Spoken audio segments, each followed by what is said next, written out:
Okay, now that we have read Raymond's Run and you've answered the questions as you were reading the story, we're going to take a look at four questions, just these four multiple choice questions, and we're going to practice some good techniques when you do have a multiple choice question that goes along with a text.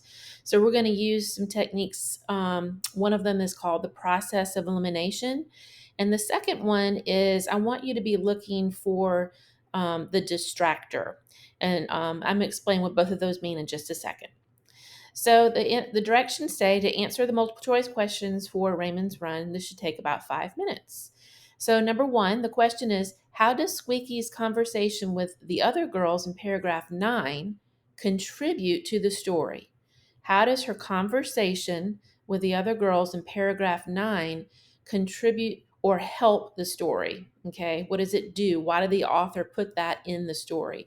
So, what we're going to have to do, since we don't have the paragraphs memorized, we have to go back to the text, look for paragraph 9 to see what this conversation is before we can actually answer the question. So, let's zoom back up to paragraph 9. We're lucky that the paragraphs are already numbered.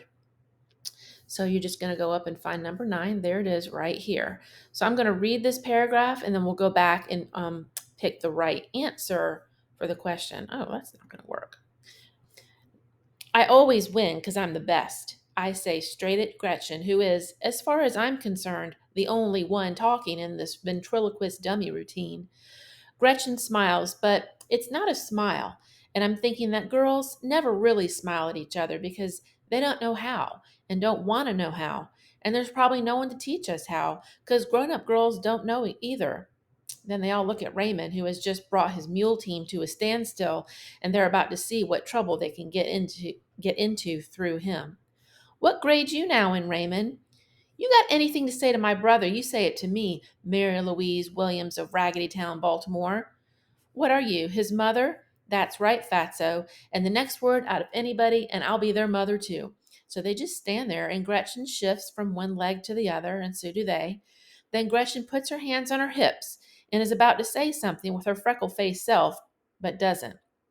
Then she walks around me, looking me up and down, but keeps walking up Broadway, and her sidekicks follow her. So me and Raymond smile at each other, and he says, "Giddy up," to his team, and I continue with my breathing exercises, strolling down Broadway toward the Iceman on 145th with not a care in the world, because I am Miss Quicksilver herself. All right, that's the conversation between Rachel and mainly Gretchen. The other girls were there to listen as well. So let's look at our question again. How does this conversation with the other girls contribute to the story? All right, so we're going to try to eliminate all of the wrong answers to see what we have left. I want to eliminate 2 answers that I know are wrong. So let's see if we can find the wrong answers first. A, it shows that Squeaky is confident in her running ability and isn't afraid to stand up for herself. Well, that could be the right answer, so I'm not going to eliminate that one. Let's look at B. It hints that Squeaky is nervous about running against Gretchen and might lose the race. I didn't notice any nervousness coming from Squeaky. She seemed very, very confident. So I would eliminate B as an answer. So I want you to take your pencil and I want you to put an X over B. B is not the right answer. We're eliminating the wrong answers. Let's check C. It suggests that Squeaky is actually afraid of Gretchen and is trying not to let it show. Well, there's no evidence in that conversation that she's afraid of Gretchen at all. She's very confident and stands up very strong for her brother and her ability to race. So she's not showing any fear of Gretchen. So we're going to put an X over C. Now look what we've done. We've eliminated B and C. They are not the right answers. So now we only have 2 answers to work with. One of these is going to be the right answer. Let's check D. It shows how Squeaky uses insults to weaken her competition and win races. Now, that one is definitely better than B or C, but we have to decide whether it's as good as A. what this is, I want to tell you, when you have multiple choice questions, the test makers will throw in one answer that is almost the right answer. And that's called the distractor. And they're trying to distract you from the right answer. And D is what I call the distractor. I want you to write the letter D at the end of the sentence, right where it says races. Put the letter D because that's the distractor.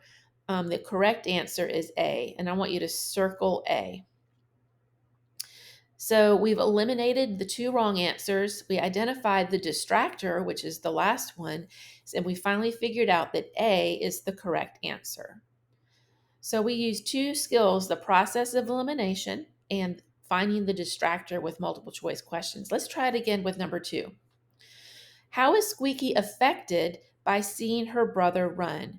Remember, right at the end of the story, she sees her brother Raymond running alongside of the race. He's so excited to see his sister running, and she realizes something when she sees him running as she's finishing the race. Let's look at what our answer choices are.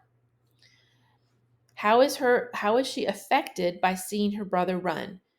It pushes her to be the best runner she can be. Does when she sees her brother Raymond running, does it make her become a better runner? Or B, it reminds her that running is supposed to be fun.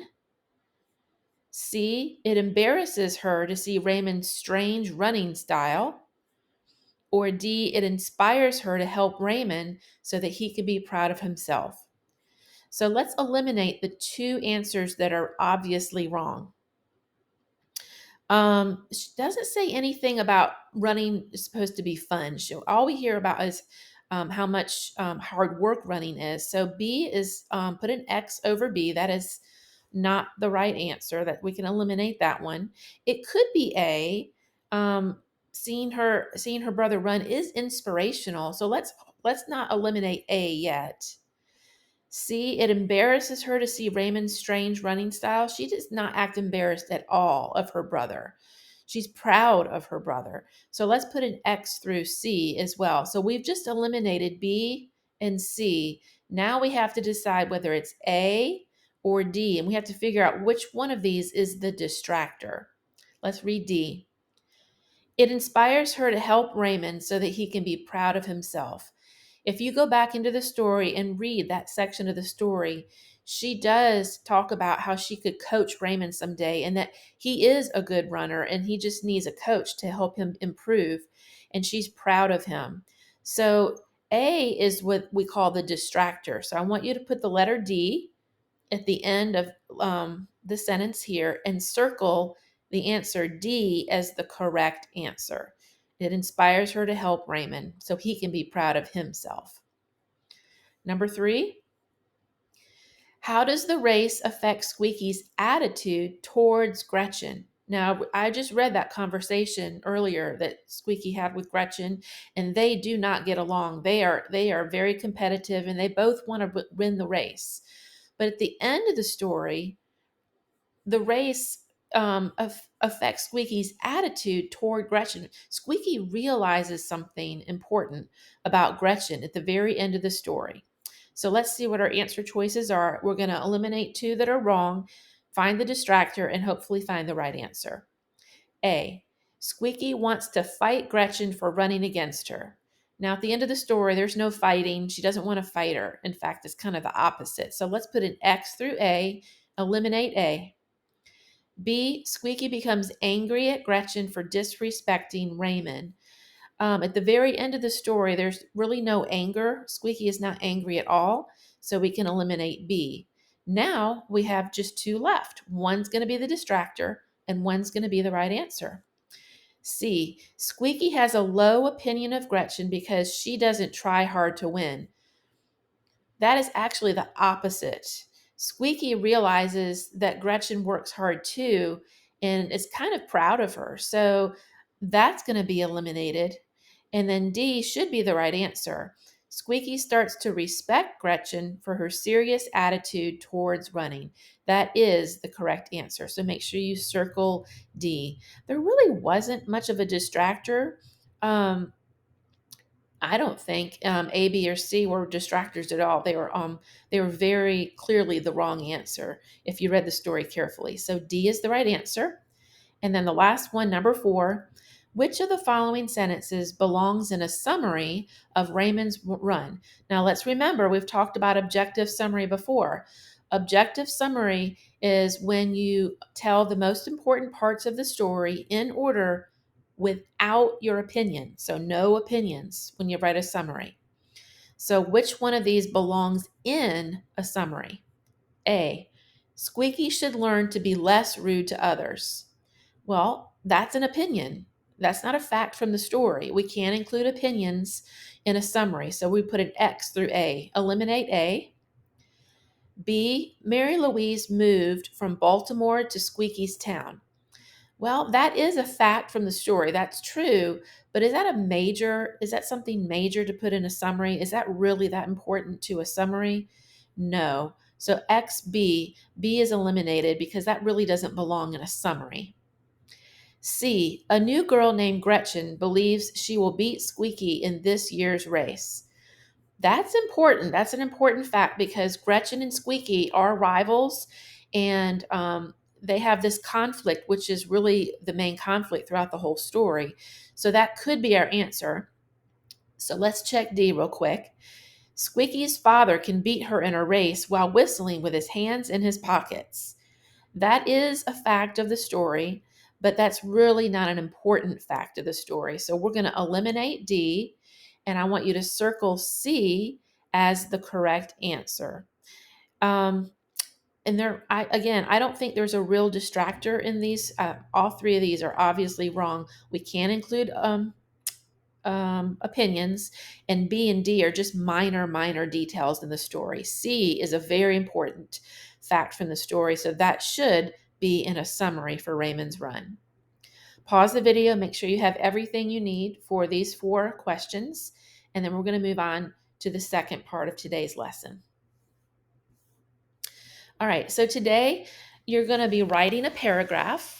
Notice this should take about 15 minutes. A paragraph for a 6th grader, in this case, is going to be 5 sentences long. And here's the prompt. Remember to break down the prompt. You want to see all the parts of the question that you need to answer. So let's read the prompt very carefully and make sure we know everything that's being asked. How does Squeaky change over the course of the story? Use evidence to support your answer. Okay, there's really only 2 parts to this prompt. We have to talk about how Squeaky changes over the course of the story. How is she at the beginning of the story? And then how is she different at the end of the story?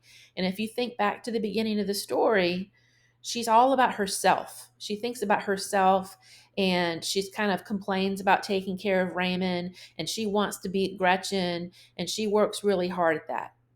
Think about how she changes, and at the end of the story, how does she feel about Gretchen at the end of the story, and how does she feel about Raymond at the end of the story? You should tell me how she changes in her opinions of Raymond and Gretchen, because she changes her thinking about them at the end of the story. When you write your paragraph, I want you to make a little introductory sentence, and the easiest way to do that is to use the question in the prompt. So you could write, Squeaky changes over the course of the story, period. And then you could go into explaining how she changes her opinion of Gretchen with some examples. And you need to have a direct quote from the story. So find a quote in the story. I'll give you a hint. Check the end of the story. That's where you're going to find some good quotes to show how she changes. And then I also want you to talk about how she changes her opinion towards Raymond, and find a direct quote that shows how her opinion of Raymond changes. Again, check the end of the story. That's where you're going to find some good evidence. If you're quoting from the story, don't forget, you need to put quotation marks around the words that are not yours. Otherwise, that's plagiarism. So go ahead and get started. After you write your paragraph, I want you to check your spelling and capitalization. And as you write, make sure that you're including everything that's in the self checklist, okay? Because all of this is going to make sure you answer the prompt completely.